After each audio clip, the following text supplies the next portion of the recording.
Blasters ആരാധകരെ സംബന്ധിച്ചിടത്തോളം വളരെയധികം നിരാശയിലാണ്. അതിൽ ഏറ്റവും പ്രധാനപ്പെട്ട കാരണം ഇവാൻ വുക്കോമനോവിച്ചിൻ്റെ പടിയിറക്കം തന്നെയാണ്. അദ്ദേഹം പടിയിറങ്ങിയതിൻ്റെ നിരാശ ഇപ്പോഴും ആരാധകരെ വിട്ടുപോയിട്ടില്ല. മാത്രവുമല്ല, ദിമിത്രോസ് ഡാമൻ്റെഗോസിൻ്റെ കരാർ പുതുക്കുന്നതുമായി ബന്ധപ്പെടുത്തിക്കൊണ്ടുള്ള കൂടുതൽ റിപ്പോർട്ടുകളും ഇതുവരെയായിട്ടും പുറത്തു വന്നിട്ടില്ല.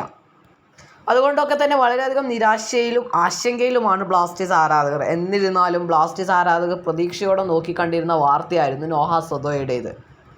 എന്നാൽ 2 വർഷത്തെ കരാറിൽ കേരള ബ്ലാസ്റ്റേഴ്സ് നോഹ സദോയെ സൈൻ ചെയ്തു എന്നുള്ള റിപ്പോർട്ടുകളൊക്കെ ആഴ്ചകൾക്ക് മുൻപ് തന്നെ പുറത്തു വന്നിട്ടുണ്ടായിരുന്നു. എന്നിരുന്നാലും ബ്ലാസ്റ്റേഴ്സ് ആരാധകർ ആ വാർത്തകളൊന്നും അത്രയധികം പ്രതീക്ഷ നൽകിയിട്ടുണ്ടായിരുന്നില്ല.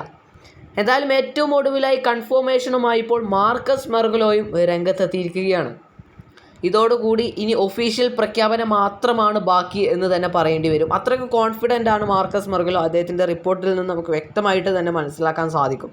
അദ്ദേഹത്തിൻ്റെ റിപ്പോർട്ടിൽ പറയുന്നത് ഇങ്ങനെയാണ്: നോഹ സദോയ് 2 വർഷത്തെ കരാറിൽ അടുത്ത സീസണിൽ കേരള ബ്ലാസ്റ്റേഴ്സിലെത്തും.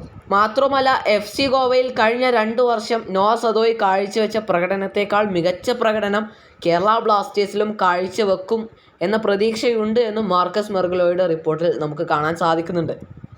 എന്തായാലും ബ്ലാസ്റ്റേഴ്സ് ആരാധകരെ സംബന്ധിച്ചിടത്തോളം ശുഭവാർത്തകൾ തന്നെയാണ് പുറത്തു വരുന്നത്.